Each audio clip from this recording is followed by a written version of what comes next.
Hey guys, this is SGT with perhaps one of the most important interviews I've ever done. Thanks for joining us. We have on the line New York Times bestselling author and survivalblog.com editor, James Wesley Rawles. Mr. Rawles, thanks so much for joining us. Thanks for having me on. Say, your April 16th interview with Alex Jones had a significant impact on me. I wrote an article about it. There's a frightening push towards tyranny in the United States, but there's also a powerful counter-push back towards liberty as evidenced by the Ron Paul revolution. Can you give us an update on what your feeling is about the current environment in the United States?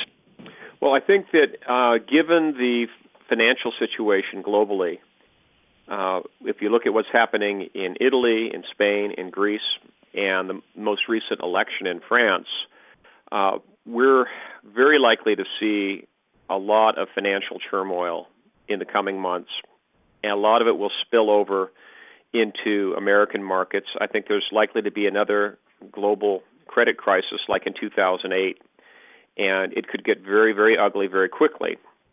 And I think it's prudent for people to prepare. I think that if you look at it in terms of the clock face approach, we're probably just minutes from midnight in terms of where we should be in terms of our preparedness. So again, it's prudent to prepare. People need to team up with like-minded folks in their neighborhoods or in their church congregations or co-workers or whoever. But it takes more than just one family to survive. And people have to kind of break out of their shells and team up with like-minded folks and get actively prepared. You've said that you can see an economic collapse now happening regardless of what anyone does at this point. And the ramifications of that collapse could get extremely dire. Not only will there be no food in stores for people, but we run the grid of this power grid going down. And in that event, you see some very, very dire times ahead. Can you talk a little bit about that? Sure. In all of my writings, I've stressed that the North American power grids, and there's three of them, are the real linchpin of our modern technological society. If the grids go down, all bets are off.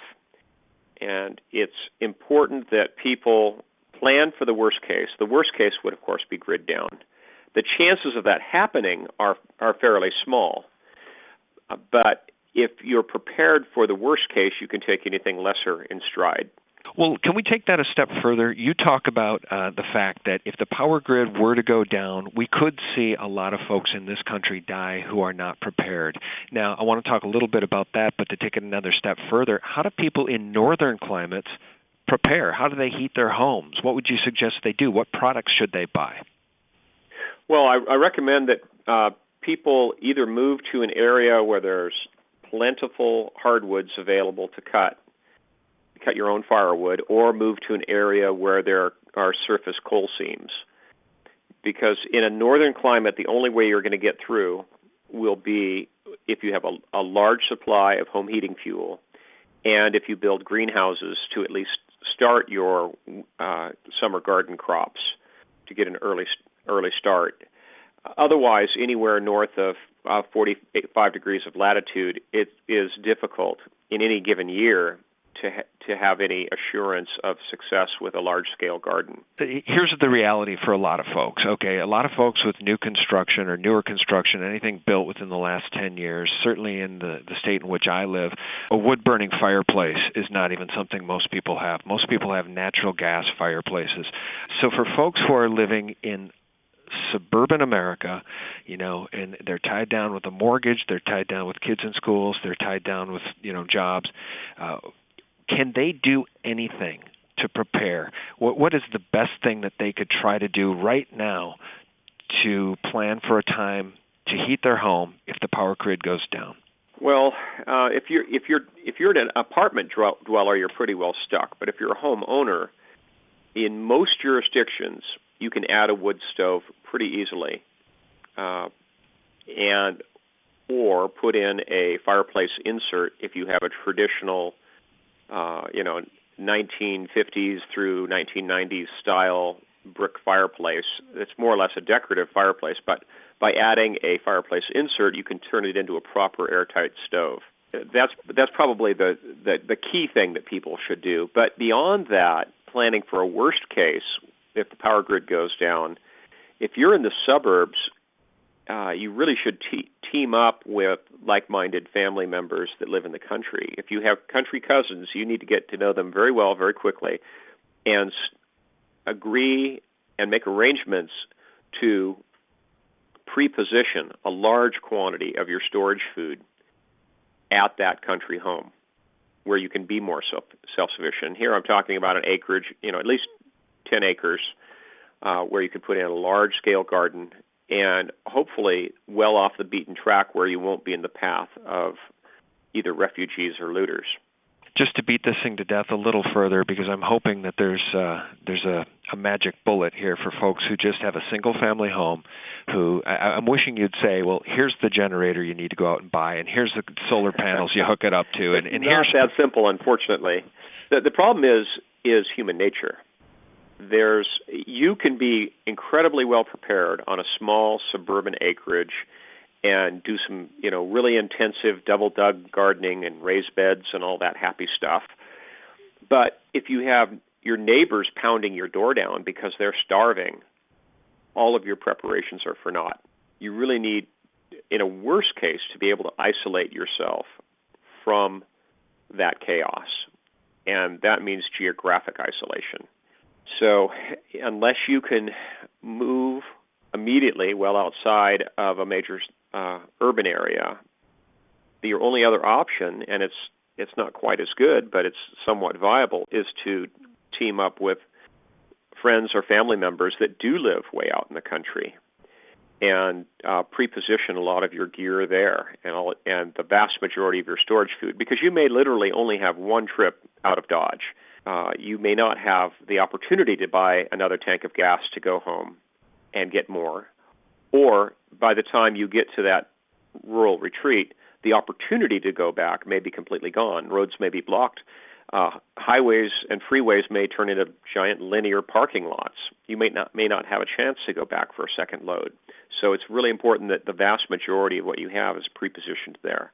When you wrote your first novel, Patriots, back in 1990, did you ever envision that this would truly be unfolding the way it is right now? I mean, we're seeing such a move towards tyranny by our own government. Did you ever believe it would get this bad this quickly? Not really. In fact, I wrote the book in fairly dramatic style, more as an excuse to write about a lot of tactics and techniques and technologies.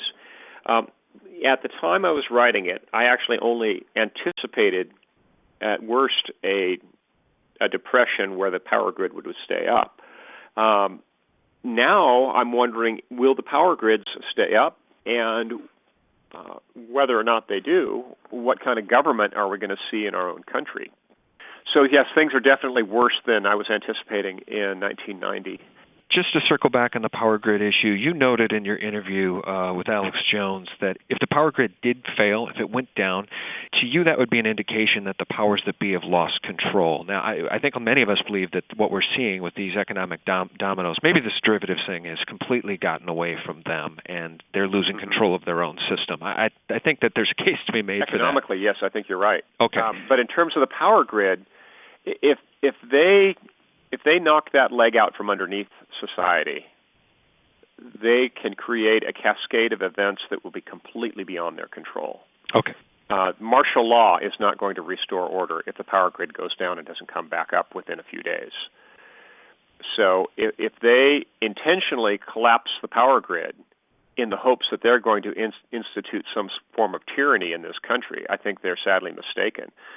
They're going to end up swinging from lampposts. They'll be, hoisted by their own petard, to use the old naval term. So I don't think that is their goal. And I think they would be extremely foolish to attempt to institute total government by means of a grid collapse, unless it was very short term.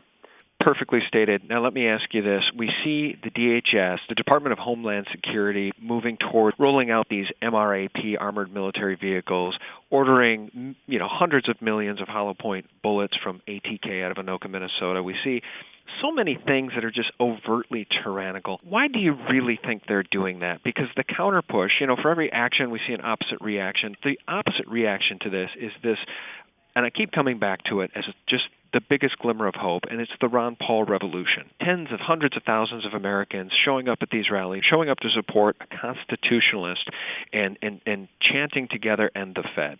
That's truly revolutionary. So I see this yin and yang happening. What's your take on all of this? Well, I'm very hopeful for the political process as well.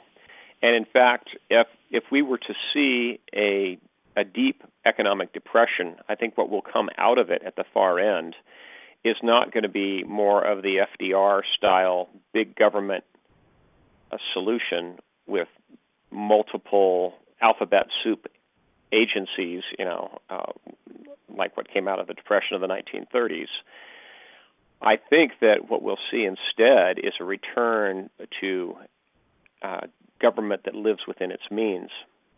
People, if we do indeed see a collapse of the United States dollar, people are not going to want to see a repeat of the same problem. They'll insist that we have a currency that's backed redeemably with gold and silver, or gold or silver, I'm not sure. But people will insist upon that. They won't want to see the same mistakes repeated. It is so easy when you have a politician with an unlimited checkbook for them to become profligate spenders. People will realize that, and they will insist upon having a government that lives frugally, and that, and by the same token, if it's going to be a small government, it'll be an unobtrusive and unintrusive government. So it'll really be back to our constitutional roots in this country, if that's what happens. Thanks for watching Part 1. Don't miss Part 2, and be sure to visit sgtreport.com for all of my original content and the most important daily news. Thanks for watching.